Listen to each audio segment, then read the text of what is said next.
In the previous episode, we deeply dived in the anatomy of the meniscus, biomechanics of the meniscus, biology of the meniscus, but we were talking about the normal meniscus. And now you know everything about normal meniscus. So now we are going inside the second episode. The second episode is my meniscus is torn, what I should to do.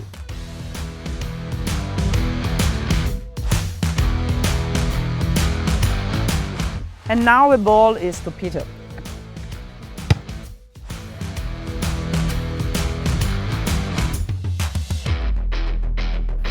So in the second episode, where the central theme is the different meniscus lesions, we're going to discuss their mechanisms, the biomechanics behind it, how we're going to treat them, and also the outcome of the specific treatments.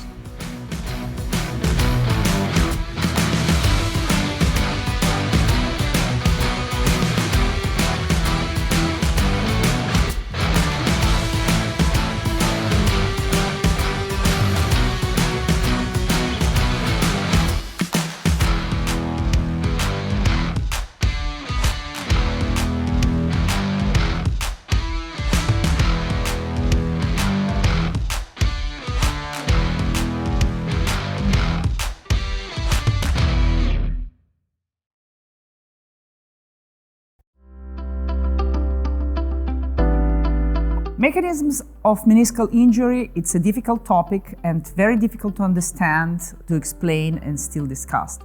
We are very lucky we can have take an advantage on the isokinetic green room together with Francesco Della Villa and together with Peter Verdonk in order to understand exactly which mechanism of injury produced which type of meniscal lesion. So I'm particularly excited about this session where we're going to try to explain to you how certain meniscus lesions happen.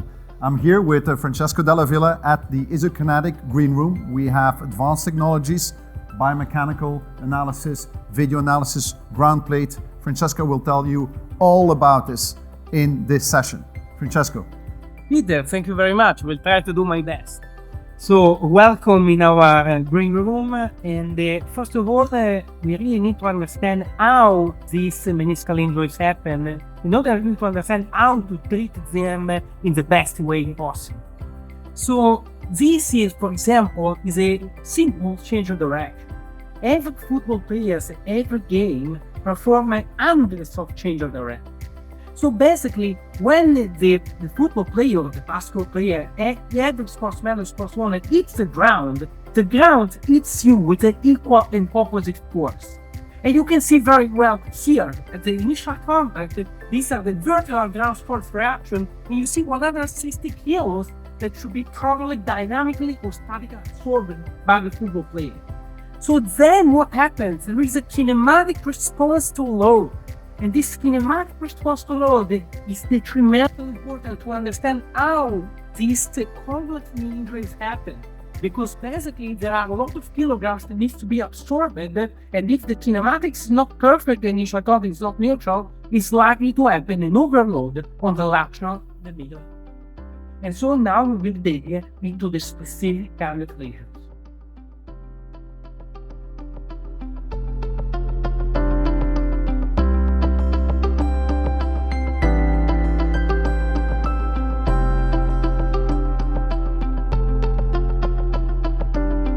This is a typical story of a radial meniscus tear.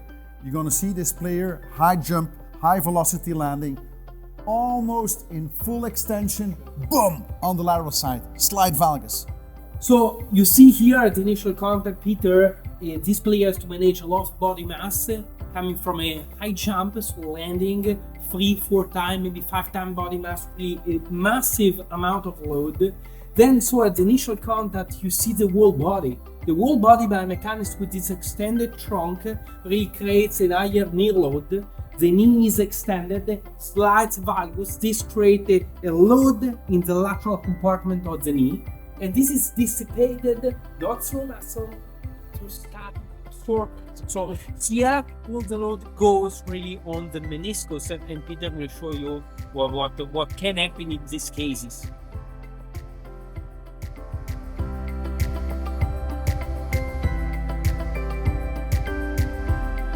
Radial tears are probably the worst tears that we can see in a meniscus. And the reason is because it completely disrupts structure of the meniscus all the way to the base. And what that means that the famous hoop stresses that I've indicated here with these red arrows in the back of the meniscus are no longer maintained. So that basically means in the moment where you weight bear on this, the meniscus ends will separate and there's no longer going to be a cushioning effect.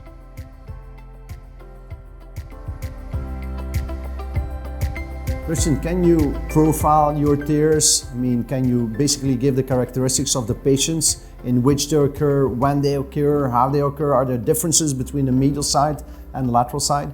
So the radial tears in the meniscus, the most common ones you can divide into two types. One is an acute traumatic tear. That is something that happens during an athletic injury, typically with a very high force going down onto the joint. That can happen after a car accident, or it can happen in an athletic event when you are cutting and suddenly, or you are jumping, you're taking a huge load to the lateral joint. Those are typically these radial tears in the lateral meniscus, and they happen in the mid to front portion of the meniscus, on the lateral, on the outside of the knee. Okay, Francesco, so now we have this slight valgus, complete absorption in the lateral compartment. What you see here, and this is a video of a different player, but you basically see the lateral meniscus, which is a rim, a structure, a band here, completely ruptured in the anterior mid-body section. So there's a blow, the meniscus is gone. All the mass, all the forces have been absorbed, and just this meniscus structure couldn't bear it and exploded in this section. Next slide, you have the same sensation now from the sagittal view. You see the lateral meniscus, and you're gonna see a full interruption appearing here on the next slide. Can you show it to us? Here, you see? Fully blown lateral meniscus with a big bone marrow edema, just illustrating the massive amount of forces that have been now translated or captured not by the meniscus, but just absorbed by the cartilage and the bone on the lateral compartment. Lateral meniscus, and so there are different types of radial tears. The first one is much more located on the mid-body of the lateral meniscus. It's a radial tear which is often occur on a stable knee, so no ACL, and often you have also a cartilage lesion associated to this radial tear on the mid-body of the lateral meniscus. Radial tear close to the root, and these tears are traumatic again, but much more related to an ACL lesion. The other variant of these type of tears is what we call the medial meniscus root tear. Yes, the medial radial tears actually are located very close to the root, so it's the same like a root tear. So it's a degenerative lesion, and sometimes it occurs in an obese patient, which is about 50, something like that, and then crack suddenly without any trauma. The meniscus phase, and you have a big crack. A classic example of that is somebody who is kneeling down onto a bed and suddenly goes into deeper flexion on the knee and feels a pop. That is a classic scenario for a root tear on the medial meniscus, and that is a tear at the very, very end of the meniscus in the back.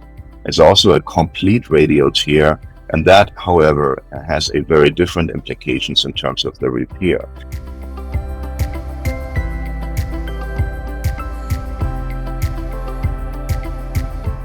You have two different radial tears. When you have a partial radial tear, sometimes it's like a parabolic lesion, and so it's like a flap. It's also the main component is a radial tear. It's difficult to repair even if you have a biomechanical problem. The main option is to remove partially the meniscus, maybe even if the result is not very good. If it's on the white zone, the main option will be a partial meniscectomy. But in young patients, you have to try to repair even if it's this kind of lesion.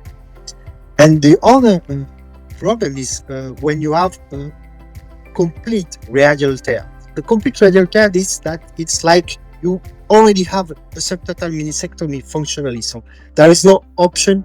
The only option is to try to repair these radial tears. So the other problem here is that this is a very hard to repair tear because the sutures that we are using are limited by the fixation strength in the actual meniscus tissue. So you can't just basically pull this together as strong as you possibly can because these sutures will pull out of the meniscus when you do that. yes, we have different technologies in order to repair. The main technique is to try to perform some hashtag sutures because it's strong. And so these hashtag sutures can be done with, all inside devices, with suture hook, with outside-in techniques. We have different options. And the goal is at the end to have a strong enough suture, and maybe it's with the hashtag sutures that you have strong enough sutures. So this is a very, very delicate balance when you try to repair these between letting them heal and starting to load them again. And the actual repair will never be as good as the original meniscus that you've had. Now, there's athletes who do actually very well with that, with those tears, despite the fact that they've lost their meniscus. But that's not you and I. Those are high-level athletes that have other kind of means of working with their joints, and they pay a very high price at the end of their careers. For normal patients, this is something where you want to protect this initially.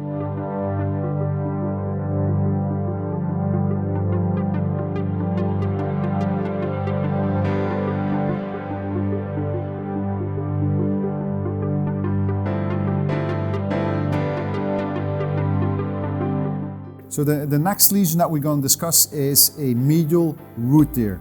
Medial root tears, typical story. Older lady, 50 years old, maybe some degeneration, and she misses a step. And she comes in with a pop. Very often these ladies, they hear a pop in the back of the knee and have sudden pain. We're going to illustrate that now with the force plate, and Francesco will take us through the whole story.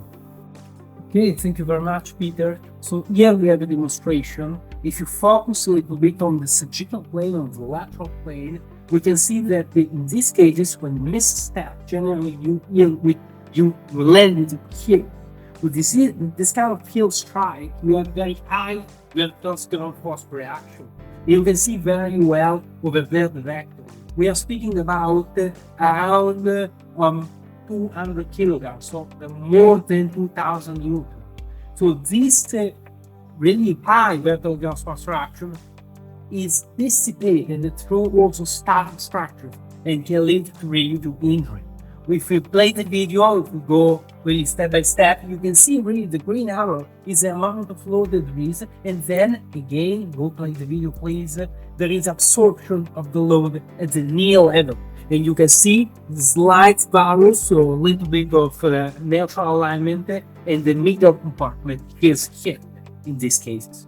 Yeah, perfect illustration of a medial meniscus root tear where all the forces, vertical forces, are basically translated into that root, and then the root just can't hold it and it pops. Just to give you an idea, there's also a normal step. So you don't miss a step you prepare. So your system is preloaded, muscular preloaded, eccentrically preloaded. And then you can see the amount of forces is around 600, 700 newtons, so around 60, 70 kilos, versus the 200 of before. You see the height of the vector much less. So in this way, knowing. If we talk about the root lesion, we can consider the chronic and acute lesion. Chronic lesions are absolutely more important, and the incidence is higher in medial meniscus, while the acute lesions are more frequent on the lateral side of the knee and are more frequently associated to the ACL injuries or to other ligaments injuries of the knee. Yes, you have some kind of three types of medial root. The first one is close to the bone, completely close to the bone. The other one is a little bit much far from the bone, something like 5 millimeters, and the other type is much more a radial tear, and it's far from the bone. And so these different options, if it's close to the bone, you will have maybe a better result because it's possible to make a transosseous reinsertion of the root. So it's better to do if you can. And if it's much far from the bone, so you have to perform some radial tears, repair, and the result is not as good as expected. The most popular classification of the medial meniscus root lesion, Pratt classification, which classify in five different types of root lesions. But the two really lesions that we have to define a root are the type 4 and type 5. Here in these images, you can see the type 5 typical root lesion, and here are showed all the images about the type 3, type 4, and type 5.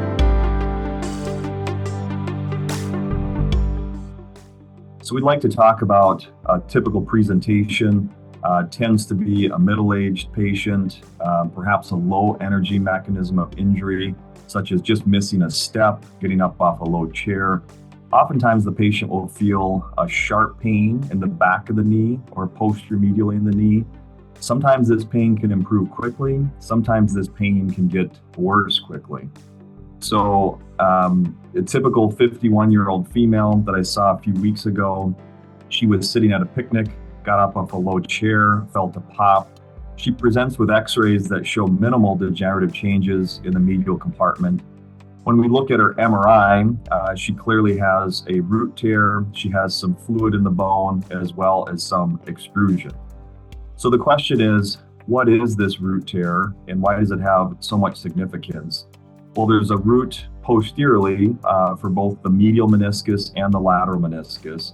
And when that is torn, or when there's a radial tear within a centimeter of the root, that essentially, from a biomechanics standpoint, makes the meniscus non-functional. So the meniscus no longer has the ability to resist hoop stress. It extrudes from the joint. And when we look at contact pressures in areas, they're the same as taking the entire meniscus out. So how do we make a diagnosis? Well, on the medial side, just like our patient, they tend to be middle-aged, maybe a little bit higher BMI. They tend to present with some extrusion of the meniscus, a little bit of degenerative change, or sometimes more degenerative changes, and it tends to be an isolated tear, meaning not with a ligament injury. In contrast, the lateral roots that we'll talk about later are younger patients, no arthritis, higher energy trauma in terms of mechanism of injury, and they tend to be with an ACL tear in a knee without arthritis. So we need to maintain a high index of clinical suspicion, just like we would for all meniscus tears, joint line tenderness, pain with deep flexion, sometimes swelling. And then on our exam, we should see localizing findings. But it's really an MRI diagnosis. So we need to scrutinize every MRI. I look at the axials for a radial tear at the root or near the root. On the sagittal images, we look for the ghost sign, which is absence of the posterior horn black triangle of the meniscus. And then on the coronal views, we see the root tear with a gap and extrusion of the meniscus. And these are all things that have helped me make the diagnosis in our patients.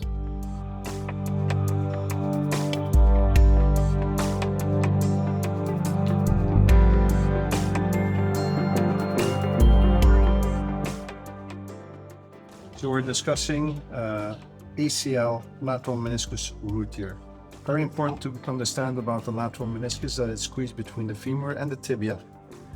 It's mobile, so it follows the femur very fast. Okay. The reason why it follows the femur is because there are lateral meniscofemoral ligaments. So the lateral meniscus is fixed to the tibia by its roots, and there's one or two ligaments that is attaching the meniscus to the femur. So in rotation, the meniscus follows the femur way more than it follows the tibia. Now, in case you have an ACL rupture and you have a twisting, pivoting maneuver, the lateral meniscus will follow the femur, the ACL will tear, it pops down, and you get immense stress on the lateral root posteriorly. That's where it fails. So ACL, twisting maneuver, pivot shift, massive rotation, pumps down, root tear of the lateral meniscus. The meniscofemoral ligaments will keep it attached to the femur. And so there's still some stability. That's why there's still discussion on the root repair of the lateral meniscus. The most important classification is the classification proposed by Forker and Peterson that define three types of root lesion. The isolated avulsion of the root. The type 2 is a radial lesion between the root and the insertion of the lateral meniscus, of the posterior horn of the lateral meniscus. And the type 3 that is a lesion of the root and of the meniscofemoral ligament. So what about a lateral-sided root tear? We know that lateral-sided root tears happen in younger patients without arthritis, typically a higher energy traumatic mechanism, and with an ACL tear. We know that compared to the medial side, they are harder to diagnose on MRI. When we look back at our experience, about 2/3 of them were missed on initial MRI. And that's because of the anatomy. So the meniscofemoral ligament comes in very closely, so it can be confusing in terms of the root is torn or not torn, and it doesn't tend to extrude. Here's a video of a young 17-year-old that was called normal on the MRI, and the knee scope looks relatively benign until we actually probe the posterior horn of the lateral meniscus, and this reveals the full thickness root tear. So on the lateral side, it's important to also remember that the meniscus just isn't a shock absorber, but it's also a secondary stabilizer as well. So this studies have shown that it increases pivot shift when you have a root tear on the lateral side. So we adopt the same technique as we do on the medial side. So it's important to respect the anatomy. So use a root guide, really get your pin in the right location. And then we want to create biologic healing, so you can either decorticate with a reamer, you can decorticate using a curette, but we want to make sure that we have good biology for that meniscus to heal back down to the bone. And then we place our shuttling suture, and then it becomes an exercise in suture management and suture passage. Now, typically the lateral meniscus, if it's an acute injury, that tissue is much better quality. So we don't need to place our ripstop sutures like we demonstrated on the medial side. So here we'll place 2, sometimes 3 locking loop sutures. So it's a very efficient mechanism. Again, we're placing these through the lateral portal. We will use a cannula to avoid any suture bridging. And then once we have placement of our 2 or 3 sutures, depending on tissue quality and amount of retraction, we'll then grab our shuttling suture, we'll pull that out through our cannula, and then we'll use that to shuttle our 2 or 3 sutures back down through the tibia. We still will use the anteromedial face of the tibia in order to provide fixation, but here you can see a well-reduced lateral meniscus root repair, reestablishing the normal anatomy.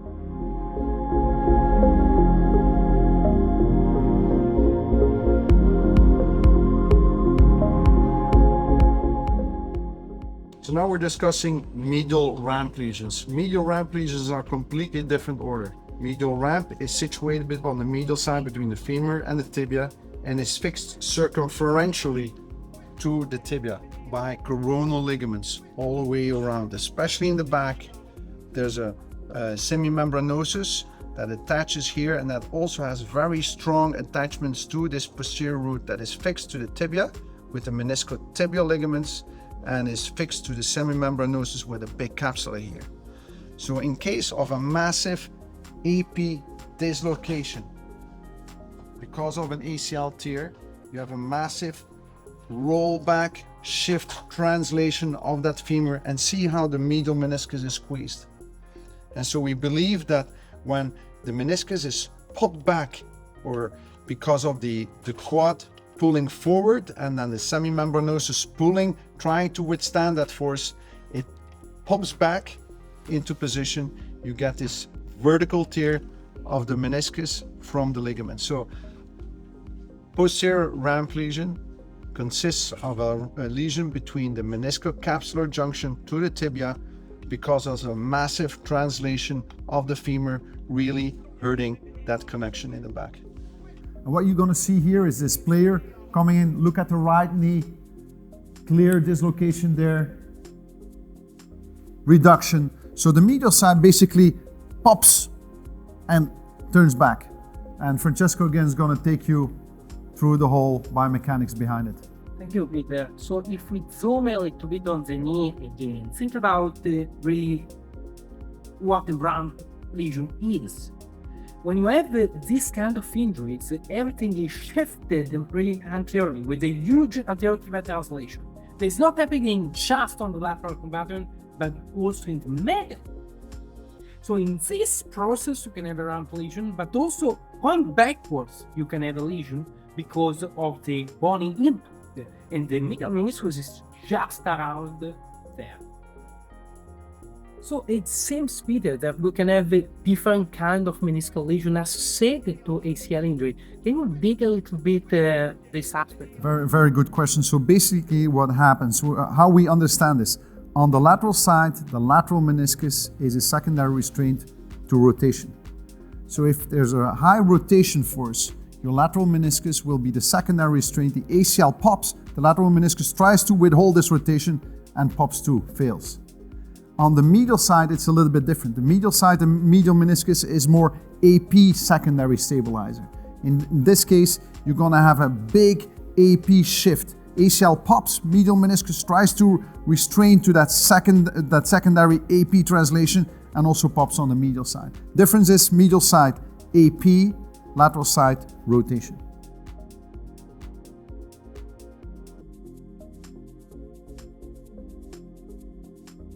Another type of tear that is very frequent and probably more frequent than we sometimes think is the so-called ramp lesion. The ramp lesion is typically a lesion in the medial meniscus that happens in the posterior horn of the medial meniscus, typically associated with an ACL tear. And why does this happen? It happens because during the ACL injury, the end of the femur bone actually slides over the back of the tibia. And then what it does, it compresses and shears off that medial meniscus, which is trapped underneath it because it is fixed directly to the tibia. And you see here that where these tears happen. So they are in the very, very back of the meniscus, and they're essentially a delamination in a vertical direction into the meniscus. Now, the danger here is not so much that people are resecting these or taking them out too aggressively. The danger is that you don't see them. And the reason is because the picture that I'm showing you here is actually not a typical picture that many people get when you're looking for meniscus tears, because you actually have to go through the center of the knee and look around the back corner in order to visualize that. And to tell you the truth, for many, many years, we've missed these. We've gotten much better at that because we know now that these happen, and they're actually easily repaired. You can, if they are really small, you may not have to do anything here, but it's really simple. You see there's a lot of room behind it and there's a lot of room in front of it. It's really simple to put a suture across that. And that's what most of us at this point, when you see a tear like that, will do. You can either do, again, a device that you go from the inside, all inside, or you can make a little portal into the back of the knee here and come with a traditional device that basically is able to spear the meniscus from the back to the front, and you basically tie a suture into it. This is a relatively simple repair, and what it does, it prevents a propagation of this tear down the road, and it also improves the outcome of ACL injuries, because very typically when an ACL still remains painful, particularly in the back of the knee, then one of the first things that today we have to basically look for is, did we miss a potential ramp lesion? So Christian, what would happen if you would resect these ramp lesions instead of a repair? Okay. So you see how far in the back this tear is, however. So if you were to go ahead and just get rid of the meniscus portion that is torn away here, which is really about 80% of the entire meniscus, that's something that you should really try to avoid. And it is also often not necessary because this tear in the very periphery here has good chances of healing and should really not be resected.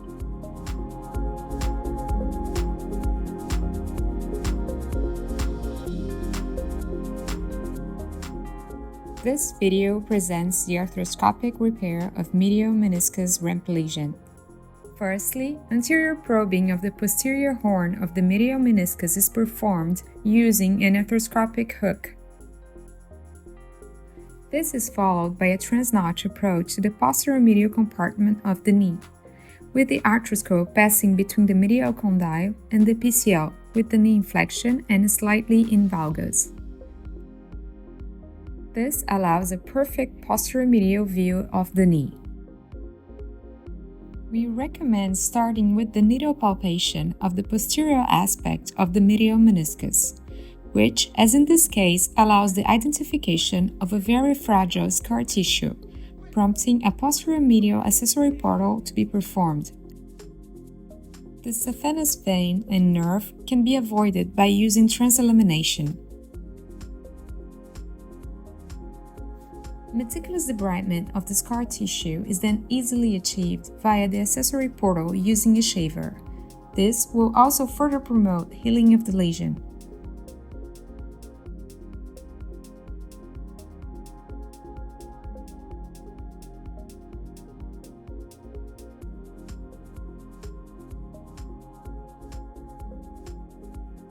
Using a posterior medial portal ensures ruptures of the meniscotibial ligament are identified, as this is the most important stabilizing structure of the posterior horn of the medial meniscus. An anterior probing cannot clearly identify these injuries.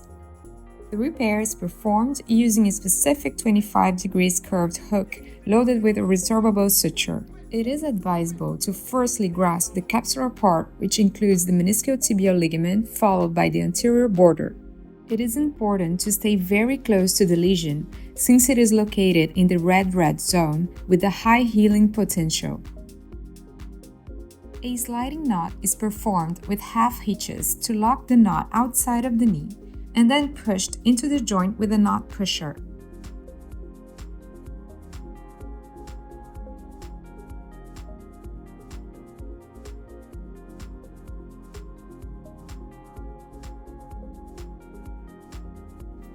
This is repeated 2 or 3 times depending on the extent of the lesion.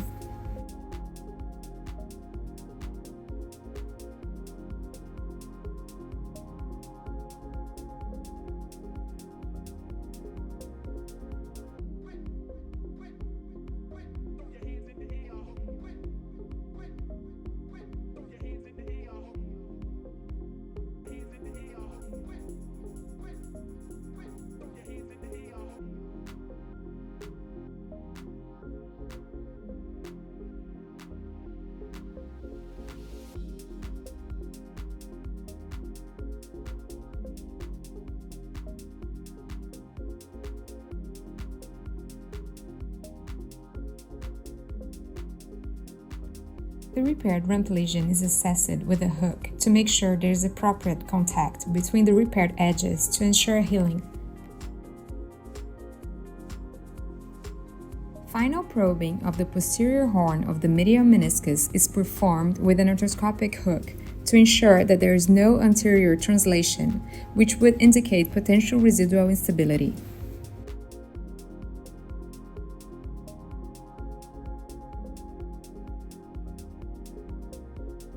So Christian, any data on the healing rate of these ramp lesions? Yeah, so these are relatively recently come into our conscience, so to speak, on a scientific basis. Most of the work on these ramp lesions really has been publicized out of Pittsburgh. Large series of outcomes are not really available at this point, at least not to my knowledge. However, from an anecdotal perspective, these tears have healed very well. So once you actually address them, this is typically not a big clinical issue unless you miss them.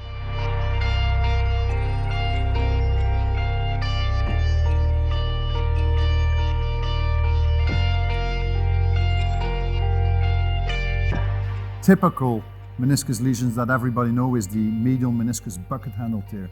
Basically bucket handle because there's part of the meniscus that is torn off and turned on the other side, as you can see here. So this piece should be here and it just flipped over.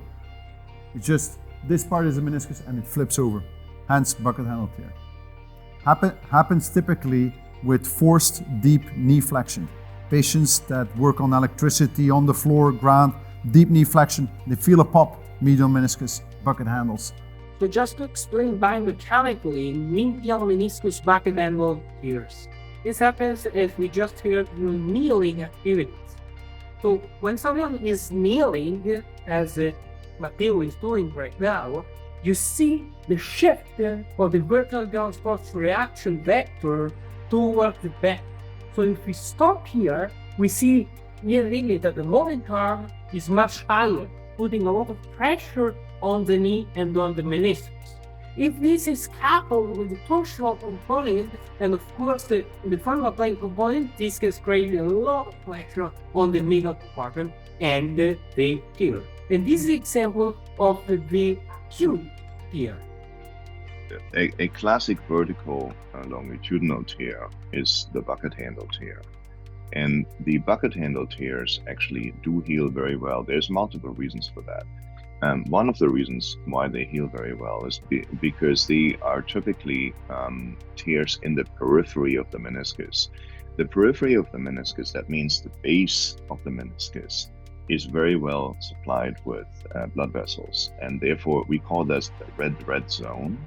And that is an area where the meniscus can actually primarily heal if it is stabilized appropriately. The other thing that helps here is the fact that if you are putting weight onto your joint, it actually pushes the meniscus back into the periphery and allows compression to happen at the repair site, which is always something that tissue likes when it's trying to heal.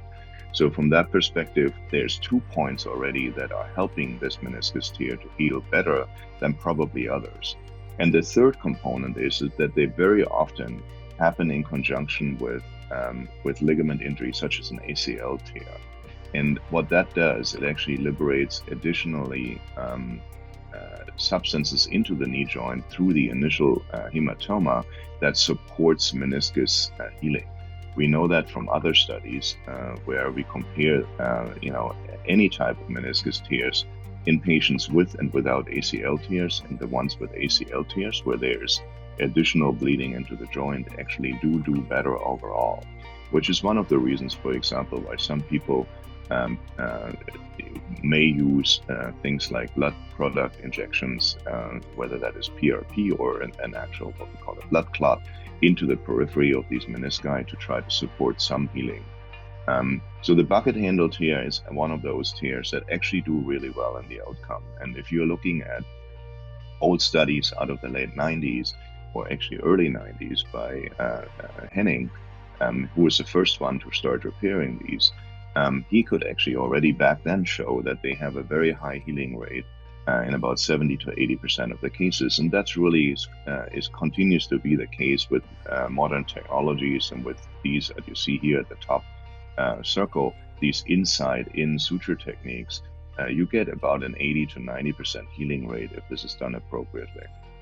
All right, so now if you do have a bucket handle tear, does it matter if these are on the inside of the knee or if these are on the outside of the knee? So if this is a medial meniscus bucket handle tear or a lateral bucket handle tear, that depends a little bit on the extent of the tear. The medial-sided tears have a tendency to heal somewhat better because they are actually less mobile than the lateral meniscus. The lateral meniscus moves much more over the actual tibia when you're bending your knee, and therefore there's a lot more stress here. So from the perspective of healing, this is a much tougher environment. However, they still do very well on the lateral side also. They just need appropriate protection in the postoperative period.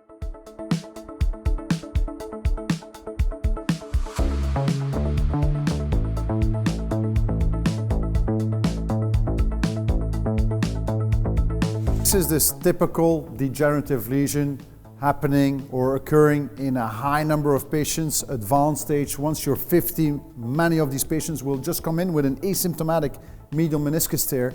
But typically, it's just wear and tear. It's human body getting older, getting a little bit more brittle. The meniscus starts tearing up. Typical aspects: horizontal cleavage, radial tears, vertical cleavage. So this is a combination which we call a complex degenerative tear with a very nice illustrative MRI image showing you that horizontal component and that vertical component. Patients have pain on the medial side, and very often they just flex and extend and they feel sometimes a little click, some mechanical symptoms. But many don't have any symptoms at all. They basically are pain-free and can live with this type of lesion.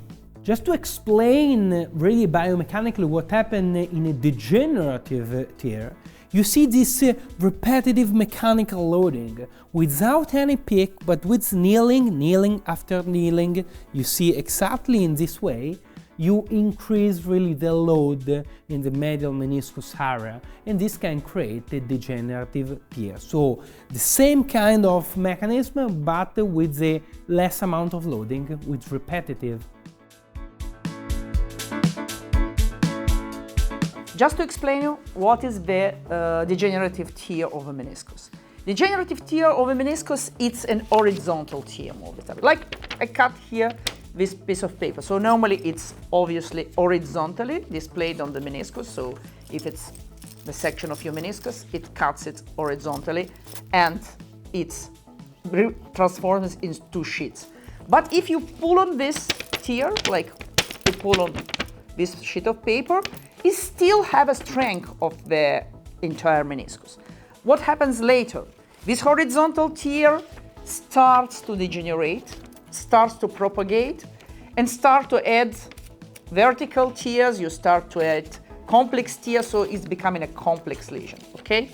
And this is but still, if you pull on this piece of paper, like if you pull on the meniscus, it still have a strength.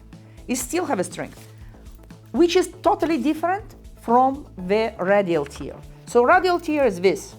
So radial tear, you stretch on the meniscus, and what it does, it starts to propagate. It starts to propagate, and pulling on this meniscus, it's not the same like pulling on this one, okay? So it's really important to understand why we need to go to fix this one surgically. So you have to suture it, if not, it propagates, and basically, if you don't do nothing, it's much weaker from the mechanical just point of view. Clinical findings is hurting in the medial side of the knee joint when you use the typical meniscal tests. However, maybe not always frank symptoms, because these patients do not come right away from the moment it started to hurt. They have O-bowed legs, they overload sometimes, and you need to diagnose this clinical finding, but I think the clinics are more important. And then you take x-rays. Knee radiography should be used as a first-line imaging tool, and this is really important. One of the main x-rays is a full-weight AP x-rays with a semi-flexed knee, the so-called Schuss view. The MRI is taken as a rule in this ESCA consensus at 3 months, not before. The onset of the symptoms. The onset of the symptoms, which means that this patient may come to you and tell him, I have had this symptom since 2 or 3 months. So x-rays first, MRIs second.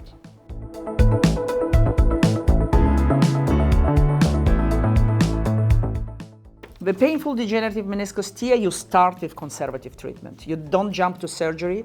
You need at least 3-4 months of conservative treatment, at least if you don't have locking of the knee. So what are conservative treatment? First, absolutely is an exercise. They can start exercise on their own, just cycling, going to the swimming pool, so exercise therapy. Second, you can use injections. So cortisone injections on the meniscal wall, they're temporary, but they remove some pain. Intra-articular hyaluronic acid injection, like having some lubrication of the inside the joint, and now also orthobiologics, which can improve the nutrition of the meniscus and improves a little bit the degenerative situation and removes the pain. You operate in 2 situations. One, you have mechanical symptoms, or second, your conservative treatment was unsuccessful. So what are basically the options? it's most of the time is meniscectomy, or you can have an advanced repair. So what is meniscectomy? Imagine this is the lesion. We said it's still biomechanically valid. So what you do is a meniscectomy. You just remove the damaged part. So you end up with what? Half of the meniscus, even less than half of the meniscus. And it's understandable, but it was stronger before. So it's a loss, basically. So what you can do, you can try to perform the advanced repair. So Thomas Piontek will now illustrate what we can do from advanced repair point of view. And we met Professor Roland Jakob 12 years ago. He presented his idea to wrapping augment meniscus by collagen membrane. And because he done this first research and he had very good results, but it was on an open technique. And he asked us how to create it arthroscopically, because we know exactly that the arthroscopic techniques are more important now in this century. And this artetic augmentation technique and using the collagen membrane for improve healing of the meniscus is to first stabilize the meniscus very precisely. We can use all techniques what we have at our hands, and then cover with the membrane and stabilize membrane on the meniscus, and in dry arthroscopy put between membrane and meniscus bone marrow, fluid bone marrow. Or if we have no possibility in our countries, because it's prohibited, that we can do just microfracturing of the notch. And why collagen membrane? Why chondrocyte? Because the chondrocyte consists of the two layers and has two surfaces. One is porous, very friendly for cells. And our indication criteria for wrapping are the augmentation for meniscus suturing repair in white and red-white zone, failure of the suture repair, and the complex tear, degenerative and traumatic, extending from white into the red zone or red-white zone. And our indication meniscus wrapping are the horizontal cleavage tear of the meniscus, radial oblique tear, vertical buckle handle, special chronic, and parrot combined tear with the unstable meniscus. For the patient, the generally patient should be the young, but of course in good condition, good biological age. I think now we can find such a good biological age in 50, 60, less than 60 years, but also patient should be not clinically robust, and good cartilage and good alignment. But of course, if we have not proper alignment, we can do the same procedure, osteotomy, and save the meniscus. And stable knee, but we can also do the reconstruction of ligaments. But very important for the slide is the mental stable, because patient should understand that we do some regeneration. This is the same like in cartilage, and then of course consume time. And I would like to present for this technique. I would like to present the case, of course, 40 years old man with the radial medial meniscus tear. It was not contact twisting injury, the left knee. Symptoms typical for meniscus injury, lacking unable to full strength of the or flex knee. Physical examination was painful, infection, McMurray test positive, Lachman test negative. And imagination studies, the radiographs are normal, alignment normal, and tibial slope also normal. And MRIs, you see here the typical tear of the meniscus. The meniscus is still in the knee, it's not extruded. And also in this plane, we can see the radial tear special in this picture. And this is, I think, it's an arthroscopy. You see typical radial tear for the posterior medial part of the meniscus. What we've done in this patient. First, we stabilize with the NovoStitch Pro. This is a very nice instrument for stabilization all inside. But we exactly know that we should stabilize also this tear with the capsule, because if we will just do the stabilization and we start to bend the knee, of course, I think I know that we will destroy our suture instrument. And then we prepare our membrane on this instrument goat, and to put just the membrane is 3 centimeters long and wide, and with the fluid we put membrane on the meniscus. And first, this is important to stabilize the posterior part of the meniscus. This is the fast fix, or we can use other instruments, other all inside technique what we have in our hands. And then I prepare outside in to stabilize membrane and meniscus together to the capsule. And then we bend 10 times to be sure that membrane and meniscus is in place. It's very important. And we sec the water saline from. First, of course, we take the bone marrow because it's possible in my country, and then we remove water, saline from the knee to create the dry arthroscopy, and in the needle we inject the bone marrow just between the membrane and meniscus. And also we can find this technique, augmentation technique, in paper presented by the team of the Scott Rodeo, algorithm presented for ALS, and the wrapping exists in augmentation technique with treatment of the meniscus. And then at our results, we had the results from 2 to 10 years, and we see that we have the very stabilized results in subjective scale like LKDC 2000 and this home between 5 and 10 years. It means that we have good results in this technique, and we really save the meniscus, very difficult meniscus for treatment. So degenerative tears, such as this one, for example, very typically show up as horizontal type tears. And they can often happen in a pre-arthritic or early arthritic joint. Important here is to understand that these type of tears typically do not do well with repairs. So often these tears require resections, partial resections, or you can do what's called a hay baling, which is what you see in the video where you can basically do sutures that you put over top to pull down that mouth of the meniscus after an appropriate debridement. The goal of that would be to stop a propagation of the tear into the depth of the base of the meniscus. However, what is important is that there's no loose flaps, that there's no flaps that basically go behind the actual tibial plateau and become radial incarcerated flaps, because those are painful. And you also have to understand that there's relatively little use at this current time to try to insert blood clots, etc., into degenerative type tears. The biology here is beyond healing, and there's certainly people who try to push the envelope on that, but the data on this is very sketchy at this point. So where do these lesions typically occur? On the medial side and on the lateral side? So if you're looking at the distribution of these tears, and you see this here very nicely in the picture on the left, they typically show up in the posterior, maybe up to the posterior corner of the midhorn on the medial meniscus. On the lateral meniscus, they are typically a little bit more in the midhorn if they show up, and they are often associated actually with previous either resections or with discoid meniscus type morphology. If you're thinking about the etiology, why is it that these menisci are breaking down in these specific regions? Is because these are truly the high load regions of the meniscus, and they are the areas that see the highest degree of shear and compression in combination. If you think about the major weight bearing areas happen through the medial compartment, and particularly in flexion is where this meniscus is essentially sheared between the tibia and the femur. Therefore, these are the high load, high shear areas, and those are the first ones to fail. So now going to treatment options. How do you treat these patients when they appear with a painful horizontal degenerative tear?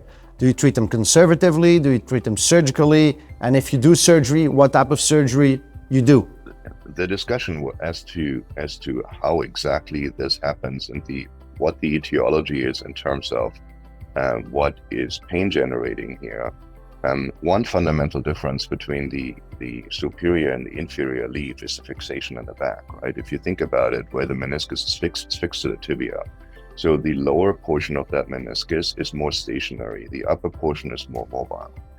And from that perspective, where this transition zone happens, it's where that split happens. Now the question is, which one of these two, if you were to have clinical symptoms that are not treatable with non-operative means, which in a degenerative tear you should always start first, you have to ask yourself, is it coming from the lower leaf that's painful or from the upper leaf? And to be honest, I don't think the jury is out whether it is better to resect the upper leaf or the lower leaf. I typically take out more the lower leaf, because that tends to be the one that is more degenerated and actually often has radial tear components into it. Any radial tear components in a horizontal degenerative type tear, I believe, once you're in there, have to be resected and cleaned up and stabilized, because otherwise this can complete and become a complete radial tear. So your first line treatment is conservative, correct? So these type of tears are not the tears where, when you initially identify them on the MRI, and they can very easily be identified on the MRI, those are not the type of tears that you think surgery first. Very often these are actually very functional, but they can become painful and problematic when they start dividing the entire meniscus, and particularly on the medial side. They can then lead to one-way valve mechanisms that create the famous Baker's cyst, which is a cyst that comes out the back of the capsule, which is typically the weakest portion of the capsule. That's where fluid wants to go. And that can actually create a lot of pain and dysfunction. In those cases, it may make sense to just open up that entire tear a little bit and take that lower leaf out, so that that one-way valve mechanism is no longer functioning, and there's more ready fluid exchange. But the other thing that can happen here is some components of these horizontal tears can actually individually become unstable, and then people actually develop not only pain, but also some mechanical symptoms. And then that's typically becoming also a surgical indication. The first line treatment here is to try to reduce the amount of fluid in a joint, which often goes along with some mild degenerations, as you see in the picture here on the femur.